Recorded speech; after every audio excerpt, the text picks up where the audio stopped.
الشيطان الرجيم بسم الله الرحمن الرحيم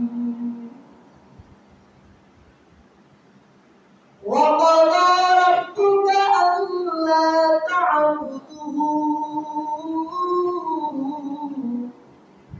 إلا إياه وبالوالدين إحسانا إما يبلغن عندك الكبر أحدهما أو كلاهما فلا تقل لهما أف ولا تنهرهما وقل لهما قولا كريما واغفر لهما جناح الذل من الرحمة وقل رب ارحمهما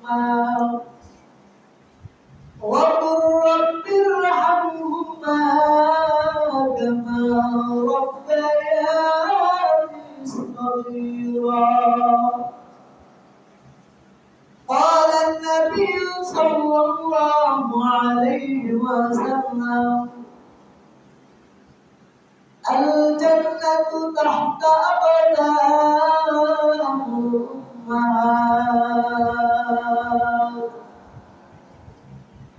أو كما قال عليه الصلاة والسلام मोमिन तू फिदा नक्श कफे पाए नबी हूँ मोमिन तू फिदा नक्श कफे पाए नबी हूँ तूफान से निकल जाएगा फिर उसका सफीना तूफान से निकल जाएगा फिर उसका सफीना। अल्हम्दुलिल्लाह समस्त प्रशंसा সেই মহান রব্বুল আলামিনের দরবারে যে মহান রব্বুল আলামিন আজকে জুমার দিন দুনিয়ার সমস্ত কাজ থেকে ফারেক করে আল্লাহ ঘরে মসজিদে এসে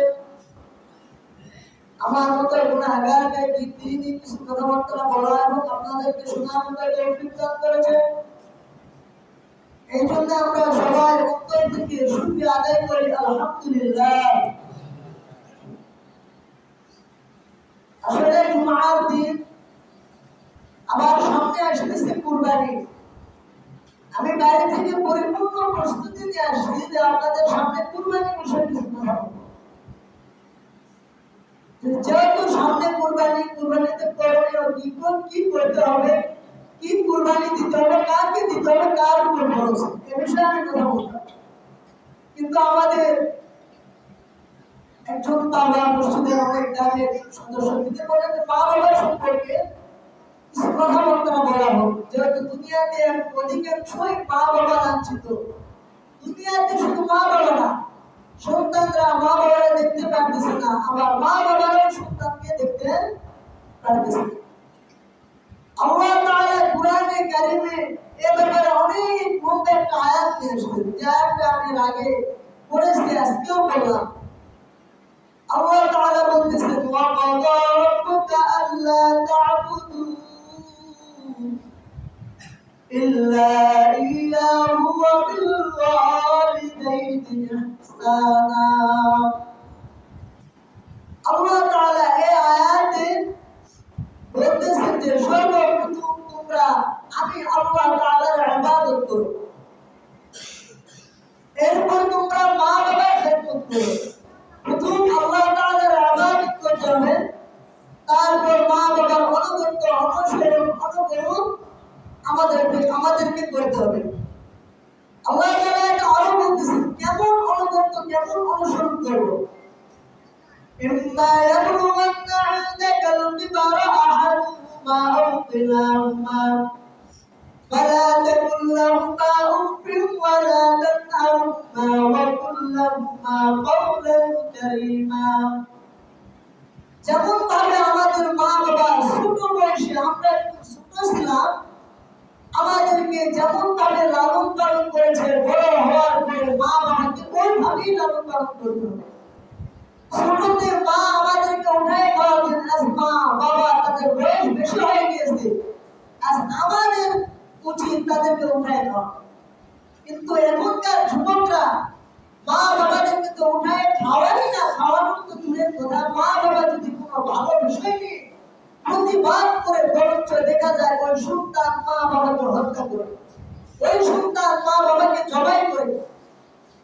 এই সপ্তাহের আগে সপ্তাহ থেকে, আগামী জুমা থেকে এই জুমা পর্যন্ত, যে জুমা বিগত হয়ে গেছে, এই 7 দিনের ভিতরে বাংলাদেশে ভাইরাল 3টা টপিক, 3জন সন্তান তার নিজের মা বাবাকে হত্যা করেছে। আবার এই 3টার ভিতরে নিজের মা বাবারা নিজের সন্তানকে হত্যা করেছে। এটার মেন কারণ হলো আমাদের শিক্ষা। আমরা সন্তানকে শিক্ষা ভালোভাবে দিতে পারি না। আর যদি সন্তানকে সুশিক্ষিত করতে পারি, আমার মনে হয় না ওই সন্তান কোনো মা বাবাকে জবাই করবে। জবাই তো দূরের কথা, মা বাবাকে একটা থাপ্পড় মারবে, এই ঘটনাও তারা করতে পারে না। এই তো কয়েকদিন আগের ঘটনা, দেখা গেল যে মেয়ে, তার লেবাস কোনো মেয়ে নয়, দেখে মনে পরিপূর্ণ একটু ছেলে, চুল খাটো খাটো, যার পরিধান কিন্তু এটা শার্ট, আবার জিন্সের প্যান্ট পরে। এই মেয়ে দেখা গেল তার বাবার মোবাইলে একটা ভিডিও ধারণ করছে, বাবাকে শোয়াইছে, শোয়ানোর পরে বাবাকে ঘুমের ওষুধ খাওয়ানোর পরে এবার বাবার মোবাইলটা অন করে সামনে রেখে ছুরি নিয়ে একের পর এক বাবারে ছুরি দিয়ে গলায় মারে, যেখানে ইচ্ছে সেখানে মারতেছে। মেয়েটা বাবার লাশের সামনে রেখে বারবার বাবারে ছুরি দিয়ে দিয়ে আঘাত করে, আর লাইভে সুন্দর করে ওই মারাটা ভিডিও করে করে সবাই জানায় দিলে, আমি আমার বাবারে কেন মারতেছি আপনারা জানেন? একটা করে ছুরি বাবার গলাতে মারে, আর একটা করে ভিডিওর সামনে কথা বলে। ওই সন্তান, যে সন্তানকে বাবা ছোট্ট থেকে বড় করেছে, ওই মেয়ে সন্তানটা বাবার গলাতে ছুরি মারে আর বলে, এ তো আমার বাবা না, এ আমার সাথে প্রতিনিয়ত জেনায়ের কাজ করে। বাবার এইভাবে অপমান দিতেছেন, এক পর্যায়ে বাবাকে মারতে মারতে যখন বাবা দুনিয়া থেকে চলে গেলেন, বাবার পরিপূর্ণ শরীরে যখন ছুরির আঘাত দিয়ে দিয়ে বাবাকে বিদায় দিয়েছে, বাবাকে বিদায় দেওয়ার পরে আবার মেয়ে লাইভে বলে, ভিডিওতে বলে, আমি দুনিয়া থেকে শান্তির জগৎটা পেয়ে গেলাম। এতদিন আমার বাবা আমার শান্তি কি জিনিস দেয় নাই, আমি ভালোভাবে চলবো, স্বাধীনভাবে চলবো, এই চলতেও আমাকে বাবা দেয় নাই।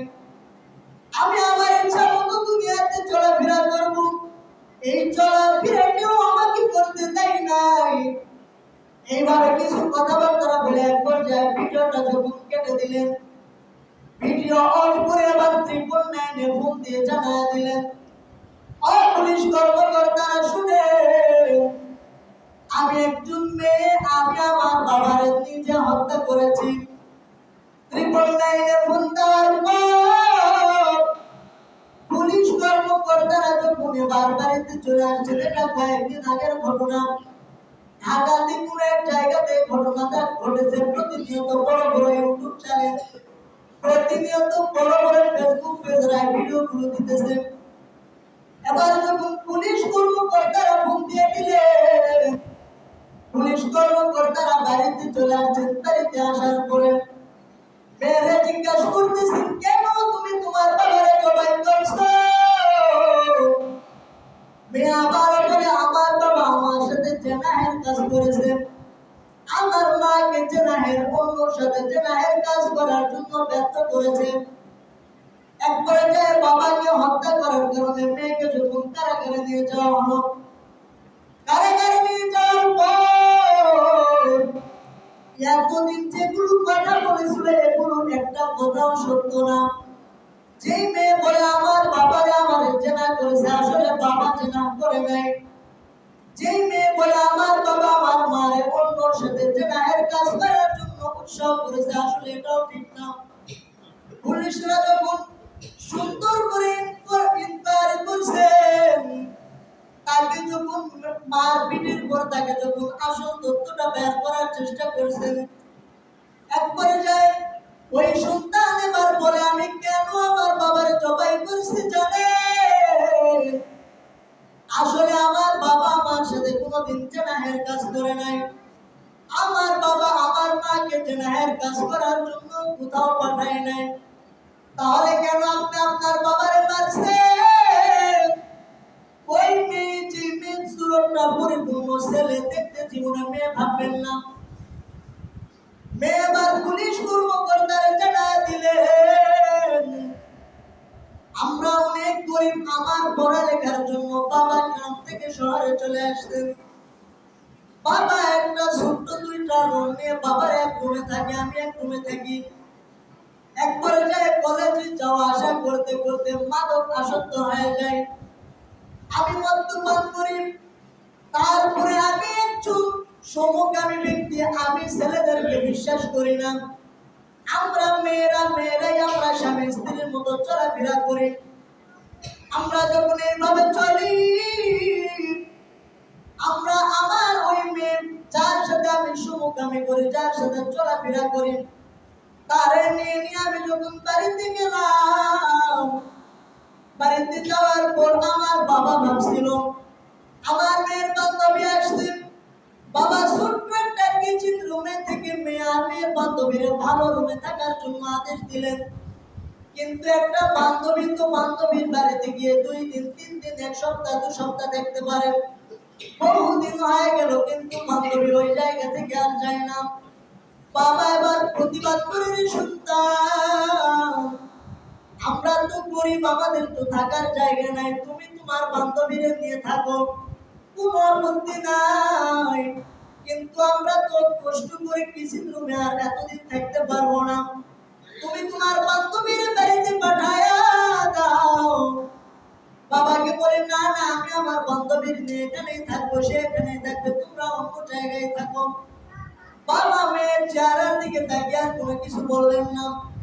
কিছুদিন যাওয়ার পর এবার বাবা যখন ঘুমের কারণে মেয়ের রুমে ঢুকে গেলেন, মেয়ের রুমে ঢোকার পর ওই মেয়ে ওই পুলিশ কর্মকর্তাদেরকে এভাবে বলতেছেন আমার বাবা আমার রুমে যখন আমার বাবা অন্য রুম থেকে আমার রুমে চলে আসতেন, এসে দেখেন আমি আমার ওই সমকামী বন্ধু খারাপ পোশাকগুলো পরে আমরা দুইজন একত্রিত ছিলাম, জেনাহের খারাপ কাজগুলো করতেছিলাম।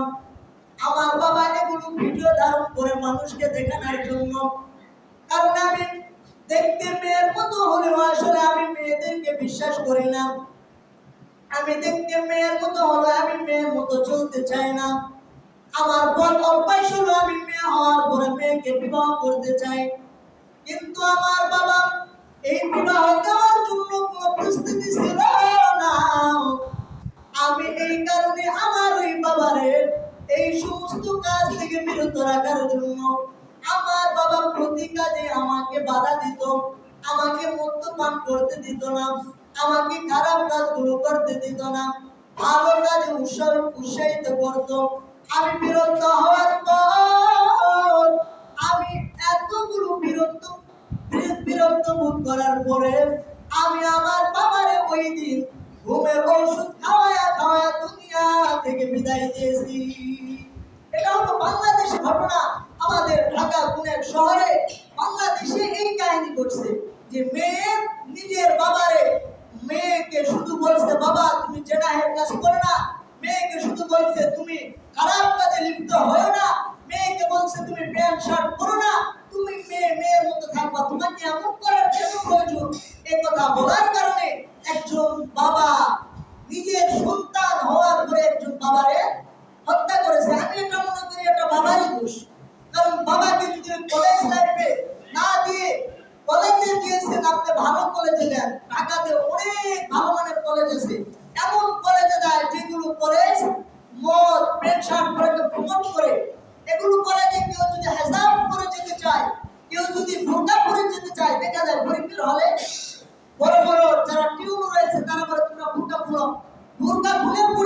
দিলে দাও, না দিলে এখান থেকে চলে যাও। আরে 90 থেকে 99% মুসলমানের দেশে আমাদের মা আমাদের বোন যদি বোরকাটাই না পড়তে পারে, তাহলে আমরা মুসলমান দেশে বাস করে আমাদের লাভ নেই।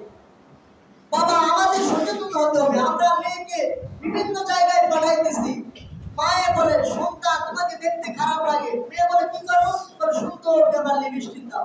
আরে তুমি মা হওয়ার পর তুমি তোমার সন্তানকে লিপস্টিক দিতে বলতেছো, তুমি তোমার সন্তানকে বলতেছো আজকে ভালো ভিআইপি জায়গাতে যাবা, বোরকার প্রয়োজন নাই, সুন্দর শাড়ি পরো, সুন্দর কামিজ পরো। আর তোমার মেয়েকে যখন ইফটিজিং করবে তুমি বলবা যে ছেলেরা খারাপ। শুধু ছেলেরা ভালো এমনটা না, আসলে আমরা প্রবাদ বাক্য জানি যে বর যদি খোলা জায়গায় থাকে যাই চাইবে তাই ঢালাবে। আপনি ঘরের মতো সস্তা যদি আপনার মেয়েকে পাঠাতে, ছেলেরা তো টাকা বের স্বাভাবিক। এই জন্য দোষ আমাদের সন্তানদেরকে ভালো পোশাক পরিধান করাতে হবে। আপনি মাদ্রাসাতে পড়ান, কয়টা মাদ্রাসা দেখছেন যে মাদ্রাসার মেয়ে বাবাকে হত্যা করেছে, মাদ্রাসার মেয়ে অথচ বিড়ি খায়, সিগারেট খায়, যেগুলো মদ্যপান এগুলো করে, এই খুব কম। আসলে আমাদের শিক্ষণীয় ঘটনা হলো যে আমাদের সন্তানকে পর্দার ভিতরে রাখতে হবে, সন্তানকে ভালো স্থানে রাখতে হবে। আরে আমরা তো অনেক আল্লাহ দিলে আমরা যতই কম করি, তারপরে আমরা যে পরিমাণ করছি এতেও অনেক মানুষ আমাদের ভুল ধরে। আমি যতটুকু জানি হাজার হাজার লক্ষ লক্ষ হুজুরের থেকে অহংকার না, ভালো মাদ্রাসায় পড়ছি, ভালো কোরআন পড়তেও জানি। ছেলে হিসাবে আপনারা অধিকাংশই আমার বাবা, আমি একটা কথা বলি, আমার যদি ভুল হয় এটা আমার বলতে হবে। আমার ভুল যদি আপনার অন্য কাউকে বলেন, এটা কিন্তু আমার সংশোধন হবে না। আমার অনেক মুসল্লি কেরাম বলে বলছে, আমি আলহামদুলিল্লাহ বলি, এটা বলি। দেখেন আমি একটু খুশি, আমরা প্রতিনিয়ত আল্লাহ 30 দিন এই বাচ্চাদের, আমারও ছাত্র আছে, আমি আপনাদের সাথে চাকরি করি, এগুলো ছাত্রদের আমি প্রতিদিন গোলাপ গোটা লেগে দিই, আলিফের জবর লামের জজম আল। তাহলে আমি যদি প্রতিদিন বাচ্চাদেরকে আলহামদুলিল্লাহ শিখাই, তাহলে এই জায়গায় দাঁড়ানোর পরে আমার আলহামদুলিল্লাহ হয় কিভাবে? কেউ না কেউ মসজিদের কোনো কর্তৃপক্ষকে বলছে, আমাদের ভুল ধরে সমস্যা নাই, মানুষ বলতেই ভুল, আপনার ভুল মনে হয় আপনি আমার কাছে আসেন, সংশোধন আমার করতে হবে, অন্য কারণে আপনি অন্য কাউকে কেন বলবেন?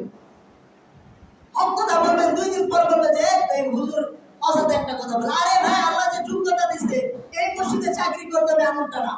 আল্লাহ হাজারো মসজিদে আমাদের জন্য জায়গা করে রেখেছে, চাইলে একদিন বড় বড় মসজিদে চাকরি করতে পারবো, কিন্তু আমাদের অত এলিম নাই। মানুষ ডাকে যায় না ভাই, অত বড় মসজিদে চাকরি করার যোগ্যতা এখনো হয় নাই। যে কথা বলতেছিলাম, ভুল ধরে কারা? ইমাম মুয়াজ্জিন, মসজিদের হুজুর, মাদ্রাসার হুজুর, এদের ভুল ধরে যারা আলহামদুলিল্লাহ কেন পরের যে সূরাটা বাকারার প্রথম পৃষ্ঠা ভালো করে পড়তে পারবে, এই মানুষগুলো ভুল ধরে বেশি। যে ভুল ধরছে আমার কাছে আসেন, প্রমাণ দিব। যদি সহিহ শুদ্ধভাবে আলহামদুলিল্লাহ পরে যদি একটা সূরা সহিহ শুদ্ধভাবে শোনাতে পারে, আগামী থেকে এই জুমাতে আমরা নামাজ পড়তে আসবো। আপনার ভুল ধরলে আমার কাছে আসে, আমাকে ডেকে বলেন। মানুষকে বলে এটা নিজের লজ্জা লাগে যে আমার ভুল মানুষের কাছে কি বলছে, আমার ভুল আপনি আমাকে বলেন।